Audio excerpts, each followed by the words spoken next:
nung nalaman kong buntis, siyempre naging masaya ako. Yung pinapangarap niya, naibigay sa amin. Tapos nung nanganak siya, yun, naging masaya siya lalo, si Joy.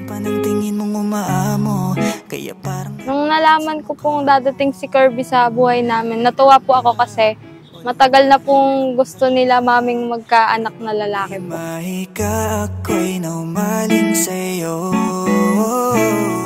Sa totoo lang, muntik na ngang hindi binigay sa amin yan eh. Pero naging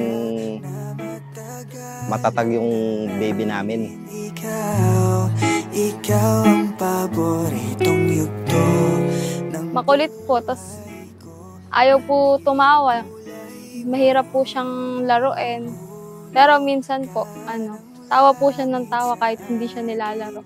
Tsaka masaya po siyang alagaan. Tagal ng dalangin, ikaw ang paboritong. Kasi yung mga anak ko, hindi ko rin yung mga naalagaan kasi maaga ako nag-abroad. Kaya nung dumating si Kirby, hindi ko maintindihan ang pakiramdam ko kung masaya o ano kasi. Tsaka para ba akong nag-alaga ng anak ko ba, first time na nag-alaga. Dahil ang mga anak ko kasi hindi ko naalagaan eh. Mga tita-tita nila. Kaya yung pagmamahal ko sa kanya, inano ko sa kanya, binuhos ko lahat kay Kirby.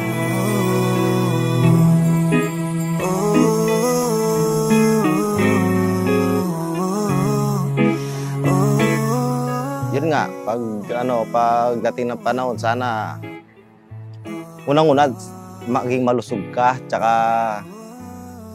gagawin namin lahat ng nanay mo na maging mabuti ka. I can see everything from up here. I can see everything from up here.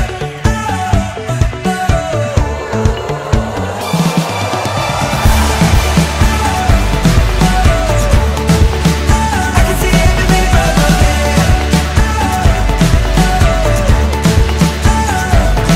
It's a new day. Makikita mo yung video na to. Mahal na mahal ka namin ni mami mo. Happy birthday, anak. I love you.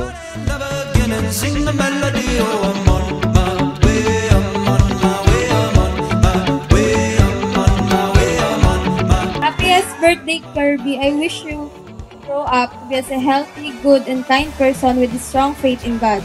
Always be kind to others, especially to our parents. Again, happy birthday and enjoy your day.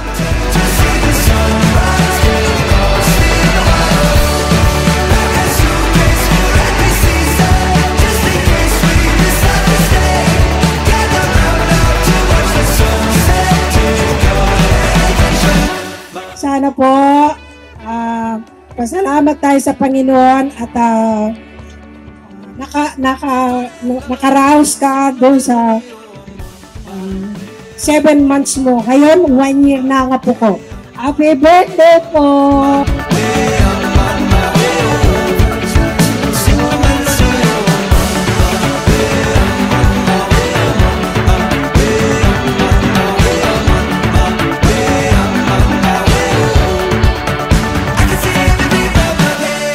Sa iyo, sana lumaki ka with may takot sa Diyos and responsible and good health always.